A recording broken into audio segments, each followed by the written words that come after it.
Miroslav Kulia. I'm leading the retail business in Slovakia for a small utility called VSE. It's roughly 600,000 customers. I think first of all, we believe that selling commodity as such, it's will be quite difficult over time, and I think there will be margins decreasing, so you will see the business deteriorating. And actually, the license to operate, will be quite questionable. Just selling the pure power, without any additional service, doesn't really make sense. So it will be just, it will disappear in time. The sense of utilities. So that's why we came, with the question. So what is the purpose, of our existence? And we came with the idea, that improving the customers' lives in more general terms is the answer. So that's how we started with the non-commodity products. We actually asked the customers, what is the purpose, and why we should exist. And, they said, just improve our lives, that what the power did 100 years ago. So they said, okay, it's improve the energy efficiency. In other words, save us money on energy. Then improve our security, safety of our houses. And for some, it's save us time, doing certain stuff. Or increasing comfort, so in these areas we actually operate now. Well, it's from, let's say, energy efficiency appliance or products, like the LED bulbs or any equipment that is saving energy, to more complex, products like thermoregulation or selling the energy solutions like solars, etc. So these would be the products, that we do.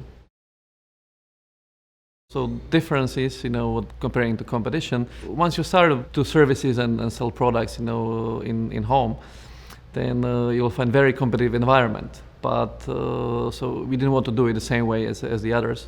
So we found the model of renting the goods and equipment. So we are actually the asset holder inside the house, and that's why we are basically incomparable, because you can find this business model somewhere else. What we see that people more and more want to live their lives without any kind of unnecessary taking care of the houses and something that is consuming their time. They want to spend the time with something else. So the energy concierge, would be a model. It can be a person, it can be a digital, of course, but it's a concept where you actually taking care of the house and you just outsource all the things you have to do around the house, to somebody like us, utility, so that people can spend time on what they want, not necessarily what they have to at home.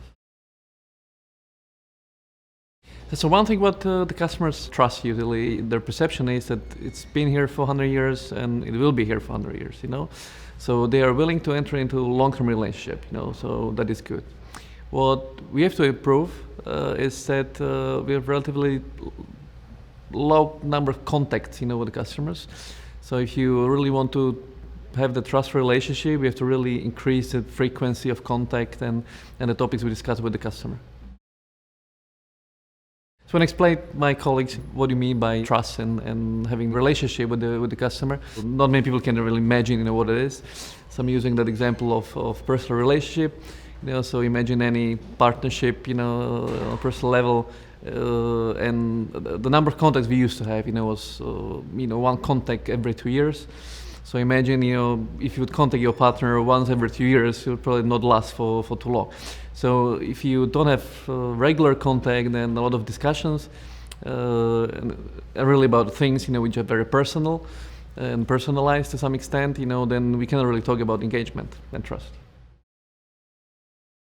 Of course, what digital, is helping us with is that it's basically the only channel we can use to have very regular contact.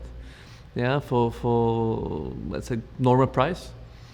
So digital way allows you, to communicate. First of all, it can be personal, it can be frequent, and for the price, that we can afford and customer can afford. As I said, if you want to have a trustful relationship, you need to have a frequent contact, but not only about anything, so of course it doesn't help us just to call the customer 10 times a year and nothing to talk about. So the AI is enabling us to be personal. So it's personalized reports, personalized communication.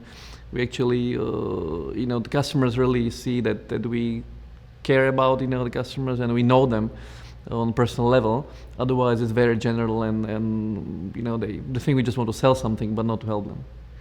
So the key is to really communicate on a personal level and stay on the customer side. So you have to always, be aware that the communication and whatever you do is helping the customer. It's not primarily designed for selling.